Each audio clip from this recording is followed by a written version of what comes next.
Good morning, everybody. Whether you're just a small town girl living in a lonely world or a city boy born and raised in South Detroit, you could be listening to Daily Crypto News every day. That's why we call it Daily Crypto News.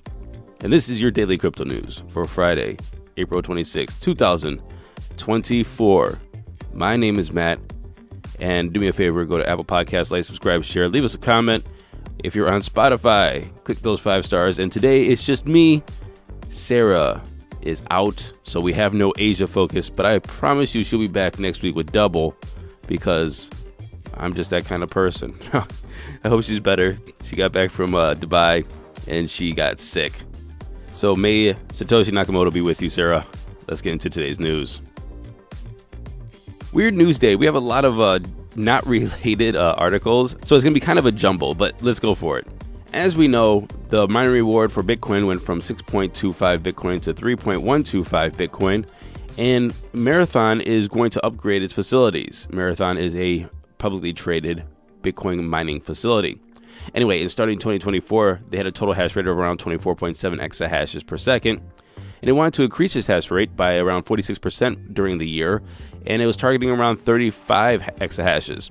But now it wants to basically go up to around 50 exahashes. And this is because the market is a little different than it thought. Given the amount of capacity we have available in our recent acquisitions and the amount of hash rate we have access to through our current machine orders and options, we now believe it's possible for us to double it in scale in Marathon's current operations in 2024 and achieve 50 exahashes by the end of the year. There is no need for us to raise additional capital, they said. They continue to say, and this is very interesting, one thing I feel like the market forgets is that we essentially went through a halving event last year when Bitcoin's difficulty rate doubled in 2023. And so what they're saying is that in 2023, the Bitcoin mining hash rate already doubled, and then in 2024, the rewards get cut in half. So it's almost like a double whammy for their industry. Also, after the halving, the Bitcoin price and difficulty usually falls, but Bitcoin mining difficulty rose 2% yesterday to hit a new all-time high, marking the first time the metric has increased its initial adjustment following a halving event. In previous halvings, transaction fee rewards were insufficient to stave off a reduction in Bitcoin's hash rate, and so everything is different this time.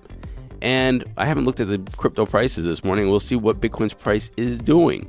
But it's very interesting. Let me just tie this up in a little bow because I think it's a little confusing. I think my brain's a little bit not as organized as usual.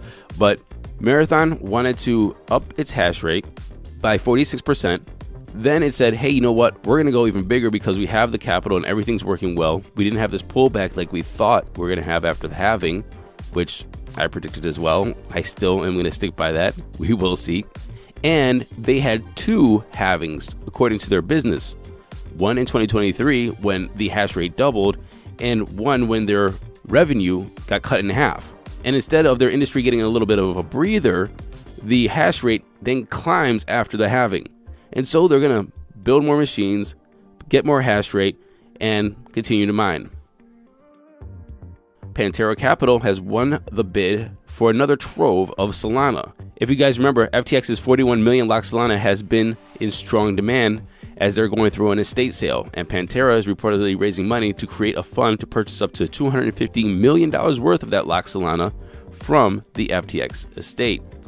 This is a big deal because this Solana is going well under market value. They're getting a discount. Not only are they taking the Solana from the estate and saying, okay, what is the average price Solana was trading at over a period of time, then slapping on a discount as well. So if Solana goes up from a low price to a high price in a very short fashion, and then they slap a discount, they're getting some pretty cheap Solana. And if Solana is trading at 140 something today and they could pick up some, let's say $100 Solana or less, they're automatically getting a hell of a deal. Payment processor Stripe announced today that it will soon allow merchants to receive funds with USDC. They said that we're excited about empowering Stripe users to accept stablecoin payments, helping them expand their global reach and giving their customers access to easy, fast, and trustworthy transactions, even if they don't have a bank account or credit card.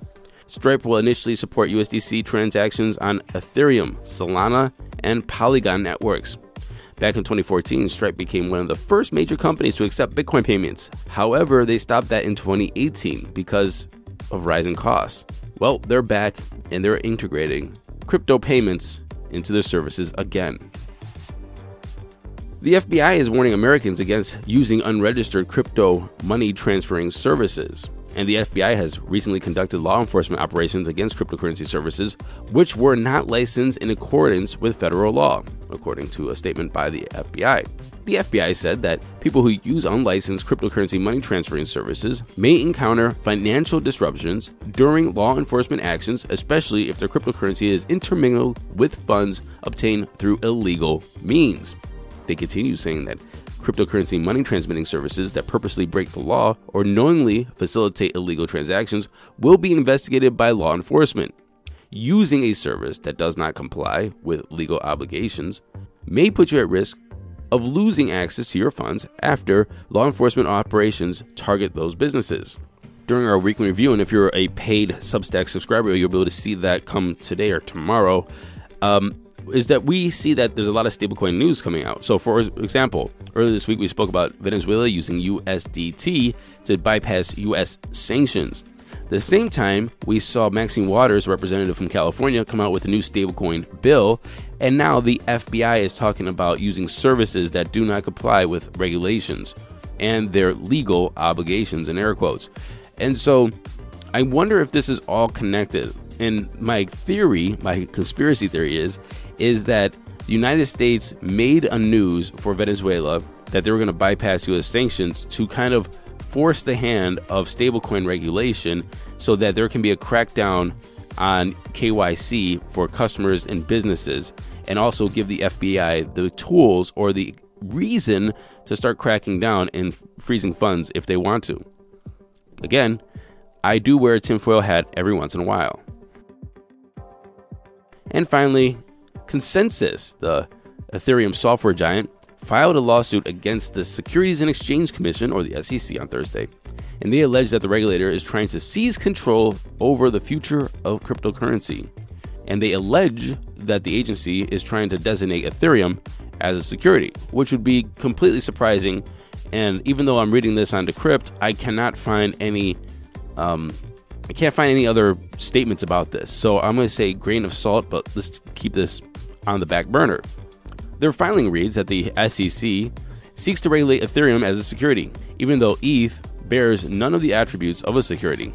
And even though the SEC has previously told the world that ETH is not a security and not within the SEC's statutory jurisdiction. The SEC cannot be allowed to arbitrarily expand its jurisdiction to regulate what is plainly, and by the SEC's own prior admission, a commodity, says Joe Lubin. Is this actually happening? Is the SEC trying to play games and trying to make Ethereum a security instead of a commodity? And as you know, if it is a security, it falls under the SEC, and if it's a commodity, it falls under the CFTC, which means that the rules are going to be totally different. And maybe they are. I mean, I wouldn't put it past Gary Gensler.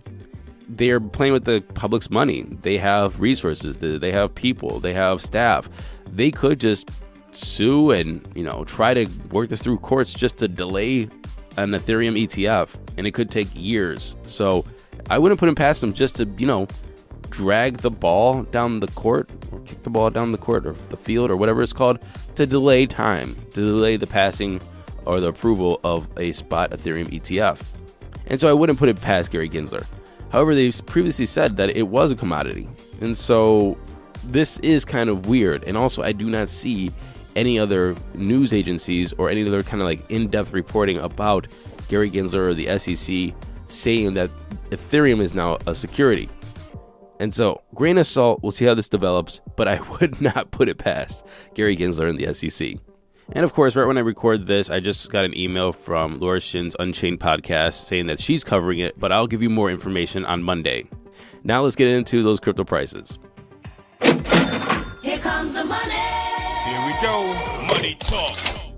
And the time is 9:35 a.m. Eastern Daylight Savings Time. Fear Greed is at 60. We're neutral, right on the cusp of greedy. Everybody doesn't know what the hell to think right now because Bitcoin's sitting at $63,895, up 1.5%, going sideways still. Ethereum is at $3,122, up 0.8%. Tether's number 3. Binance is at, we'll just call it $600. It's down 0.7%. And Solana is at $142, down 0.8%. Rounding off the top 10, we have USDC, XRP, Dogecoin, Toncoin, and Cardano. The total market cap is at $2.35 trillion. A Bitcoin dominance of 53.6 and an ETH dominance of 16.2. And that was our show today. Again, pop over to Substack, subscribe there. You get a little extra free content. Also, behind our $5 paywall, if you will, I don't like to call it a paywall, but our $5 subscription, our $5 contribution to the efforts that we do every day here, you'll find extra material. You'll find these podcasts without the ads because the ads have been now inserted into the podcast. You'll find our weekly roundup. You'll find some political and social commentary from me, and we will have interviews there. I know Sarah's working on one with Namecoin, I think, right now. And also much, much more to come. We are working on new shows and new content. You see that our Twitter is now having articles about different coins or different projects, which is, anyway, we're just trying to expand into the bull to bring you the best daily crypto news we can. And every dollar helps. And one other thing I want to do, because I haven't done this before, I don't think, is give a shout out to everybody who's listening from the different places all around the world. 45% of our listenership comes from the United States, but we also have 9% from Australia. So shout out to Australia. And the top place, obviously, is Sydney, then followed by Melbourne. The United Kingdom is number 2 at 8.8%. And so shout out to, obviously, London. And then Newcastle. Canada, our northern neighbors, has about 8.5% of the listeners come from there. And so shout out to the top 2 is Toronto and Montreal. Well, I'll go down to Vancouver and Edmonton and Brampton and Calgary. Thank you very much. Germany is 2%, as well as Netherlands is 2%. So shout out to Berlin and Frankfurt, Munich, and also the Netherlands, Amsterdam, Rotterdam. Sweden is up there at 1.5% of our listeners. So Stockholm and Malmo. Malmo, huh? So if you're listening from Malmo, thank you very much. And Singapore. So just want to give everybody a shout out. There's a lot of people from around the world listening to this podcast, and I thank you. And until tomorrow, happy holidays.